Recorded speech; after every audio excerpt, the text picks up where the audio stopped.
नमस्कार साथियों, मैं अमृता मैम आज उपस्थित हूँ उत्तर प्रदेश असिस्टेंट प्रोफेसर के पाठ्यक्रम में लगी कहानी रसप्रिया के साथ। तो चलिए आज हम लोग रसप्रिया कहानी के संबंध में विस्तार से देखते हैं। सर्वप्रथम रसप्रिया का मतलब यहाँ पर क्या है, इसका हम अर्थ समझते हैं। तो यहाँ पर रसप्रिया का अर्थ विद्यापति पदावली से है। सहरसा के जोगिंदर झा ने विद्यापति पदावली से कुछ पदों को संकलित कर एक पुस्तक प्रकाशित करवाई। उसी का नाम रसप्रिया है। रसप्रिया के लेखक हैं फणीश्वरनाथ रेणु। इनका जीवन काल है 1921 से 1977। इसकी विधा है कहानी। इसका प्रकाशन 1955 ईस्वी में हुआ है।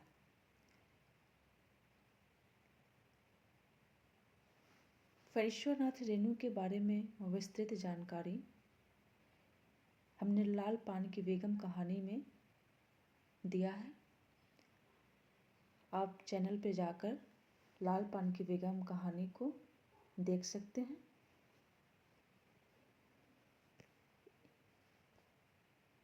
यहाँ पर एक टिप्पणी है। सर्वप्रथम यह कहानी धर्मवीर भारती द्वारा संपादित निकष पत्रिका में 1955 ईस्वी में प्रकाशित हुई और फिर बाद में ठुमरी नामक कहानी संग्रह में इसे संकलित किया गया। इस ठुमरी कहानी संग्रह में कुल 9 कहानी संकलित है। रसप्रिया, तीर्थोदक, ठेस, नित्य लीला, पंचलाइट, श्रीपंचमी का शगुन, तीसरी कसम, लाल पान की बेगम और 3 विंदिया। इस कहानी संग्रह में से 2 कहानियाँ, एक रसप्रिया और दूसरी लाल पान की बेगम, उत्तर प्रदेश असिस्टेंट प्रोफेसर के पाठ्यक्रम में लगी हुई है। इस वीडियो में हम लोग रसप्रिया कहानी को देख रहे हैं। इससे पहले मैंने लाल पान की बेगम कहानी पर वीडियो बना चुकी हूँ। यदि आप चाहें तो इस चैनल पर जाकर इस वीडियो को, लाल पान की बेगम कहानी को देख सकते हैं। इस कहानी का उद्देश्य क्या है? एक कलाकार की पीड़ा एवं मानवीय प्रेम को चित्रित करना। इस कहानी का वर्ण विषय है ग्रामीण समाज से विस्मृत होती लोक परंपरा का चित्रण करना। पात्रों को हम लोग देखेंगे।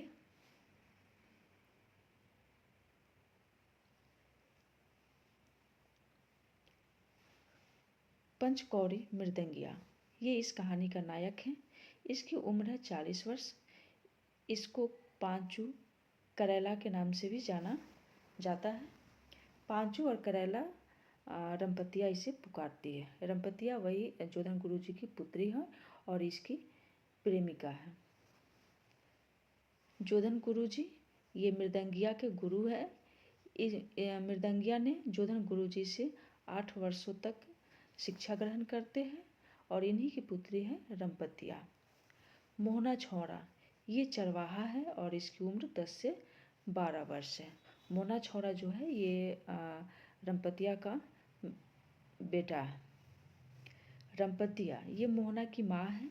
ये जोधन गुरु जी की बेटी है। ये बाल विधवा है और मृदंगिया की पूर्व प्रेमिका है।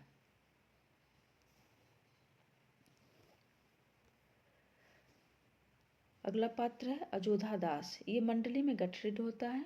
मोहना अपना पिता इसे बताता है और बिना पैसे का मंडली में नौकरी करता है। अगले पात्र हैं कमलपुर के नंदू बाबा। इनके यहाँ मृदंगिया रस चर्चा सुनने जाता था। करमू यह एक ग्रामीण किसान है। सोनमा ये मृदंगिया का शिष्य है। ये इम्पोर्टेंट है। जोगिंदर झा इन्होंने विद्यापति के 12 पद्यों की पुस्तक छपवाई है। अन्य पात्र है इसमें सोमदेव झा, शोभा मिश्री का छोटा लड़का आदि। इस कहानी का सारांश।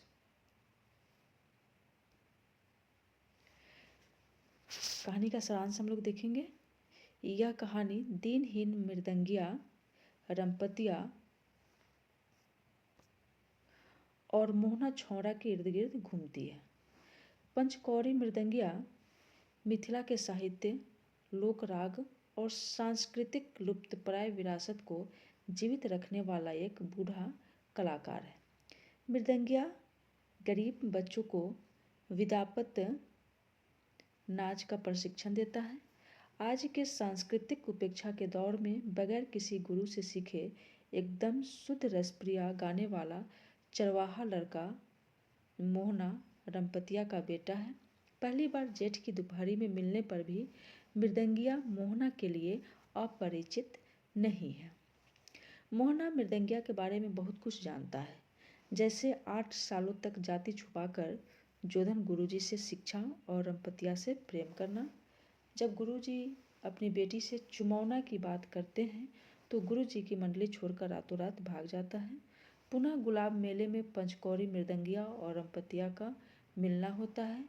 इसी मेले में मृदंगिया की दाहिने हाथ की उंगलियां टेढ़ी हो जाती है और रंपतिया की लाख दुआओं के बावजूद भी उंगलियां ठीक नहीं हो पाती। इसके बाद दोनों वंचना और अभाव की अनिश्चित जीवन जीते रहे। इधर रंपतिया कोसी की बाढ़ में अपना सब कुछ गंवा देती है। उसके बाद जमींदारों के घर का बर्तन बासन करती हुई अपना जीवन यापन करती है। इसी समय मोहना का भी जन्म होता है और उधर पंचकौड़ी मृदंगिया एक युग से गले में मृदंग लटकाकर भीख मांगकर जीवन यापन करता है। फिर एक दिन इन तीनों को अप्रत्याशित रूप से अचानक मिलाने वाला कारक भी रसप्रिया ही है, जो मोहना के माध्यम से पंचकौड़ी मृदंगिया और रंपतिया के सुखी जीवन में प्रेम की छींटे मारता है। उनकी स्मृतियाँ जीवंत हो उठती हैं। गुणी आदमी के साथ रसप्रिया गाकर मोहना बहुत खुश है। दूसरी ओर वही मृदंगिया अपना सारा प्रेम लुटाता है।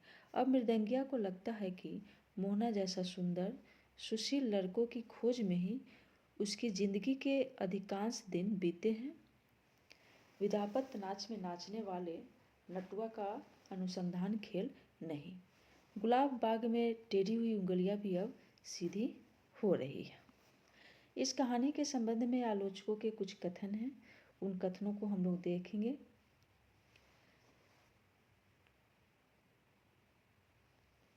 मैं जब भी लिखने बैठता हूँ तो यह सोचकर मेरी रूह कांप उठती है कि इसे फणीश्वरनाथ रेणु भी पढ़ेंगे। यह कथन है निर्मल वर्मा का। रसप्रिया कलाकार की करुणा एवं मानवीय प्रेम की कहानी है। यह कथन है गोपाल राय का। रसप्रिया में मानवीय प्रेम एवं उदात्त भावों के साथ साथ प्राचीन कलाओं को सहेजने का भाव व्यक्त हुआ है और ये कथन है नामवर सिंह का। अगला कथन है, वस्तुतः रेणु को पूर्णिया जिले की भूमि के प्रति निश्चल और गहरा लगाव था। वे वहाँ के कण कण को आत्मीय भाव से देखते थे। वहाँ के पशु पक्षी, वृक्ष, पर्व, त्योहार, व्रत, संस्कार, गीत, कथा और इन सब के बीच अभाव से जूझते हुए अज्ञान, अंधविश्वास और अशिक्षा में जीते हुए लोग उनकी कहानियों में सजीव हो उठे हैं और ये कथन है रामचंद्र तिवारी का। अगला कथन है,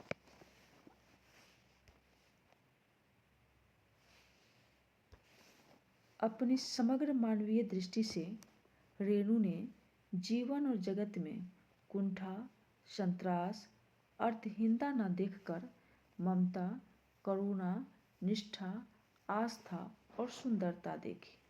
रेणु की कहानियाँ पढ़कर लगता है कि यह जीवन जीने योग्य है, यह संसार त्याज्य नहीं ग्राह्य है। और ये कथन है हरिकृष्ण कौल जी का। इस कहानी से संबंधित कुछ प्रमुख कथन हैं जो जो कि परीक्षा में पूछे जा सकते हैं। धूल में पड़े कीमती पत्थर को देखकर जौहरी की आंखों में एक नई झलक झिलमिला गई। अपरूप रूप, ये कथन है पंचकौड़ी मृदंगिया का। अगला कथन है, यह जीना भी कोई जीना है, निर्लजता है और थेथराई की भी सीमा होती है। यह कथन भी मृदंगिया का है। 15-20 साल पहले तक विद्यापति नाम की थोड़ी पूछ हो जाती थी। शादी, विवाह, यज्ञ, उपनयन, मुंडन, छेदन आदि शुभ कार्यों में विद्पतिया मंडली की बुलाहट होती थी। ये कथन भी है मृदंगिया का। अगला कथन है, जेठ की चढ़ती दोपहरी में खेतों में काम करने वाले भी अब गीत नहीं गाते हैं।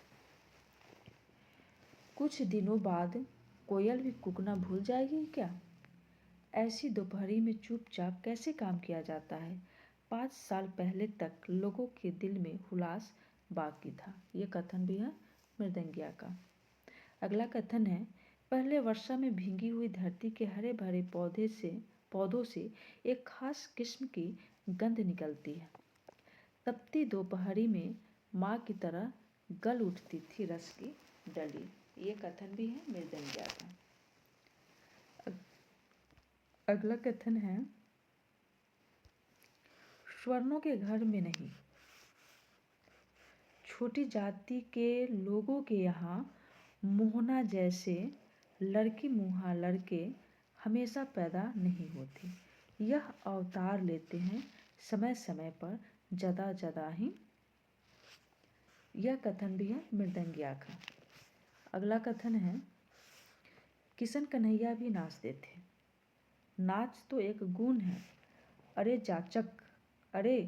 जाचक कहो या 10 दुआरी, चोर डकैत और आवारा गर्दी से अच्छा है अपना अपना गुण दिखाकर लोगों को रिझाकर गुजारा करना। और यह कथन भी है मृदंगिया का।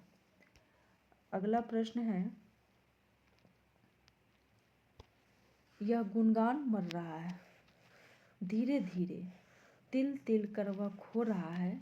लाल लाल होठों पर बीड़ी की कालिख लग गई है, पेट में तिल्ली है जरूर।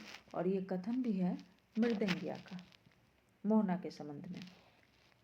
अगला कथन है, एक झुंड बच्चों का बाप धीरे धीरे एक पारिवारिक डॉक्टर की योग्यता हासिल कर लेता है। और ये कथन है लेखक का। अगला कथन है, तुम्हारे जैसा गुणवान बेटा पाकर तुम्हारी माँ महारानी है, मैं महाभिखारी 10 दुआरी हूँ जाचक फकीर। ये कथन भी है मृदंगिया का कथन है मोहना से। अगला कथन है, अजीब है माँ, जब गुस्साएगी तो बाघिन की तरह और जब खुश होती है तो गाय की तरह हुंकारती जाएगी और छाती से लगा लेगी। वह तुरंत खुश तुरंत नाराज। और ये कथन है मोहना का। ये मृदंगिया से ये बातें कहता है। अंतिम कथन है, तुम जी रहे हो या थेथराई कर रहे हो मृदंगिया। और यह कथन है सुभा मिश्र का छोटा लड़का। और ये मृदंगिया से कहता है। आज के लिए इतना ही। फिर मैं उपस्थित होती हूँ दूसरे वीडियो के साथ। तब तक के लिए आप इस वीडियो को देखें, आपको अच्छी लगे तो लाइक करिए, सब्सक्राइब करिए और शेयर कीजिए। धन्यवाद।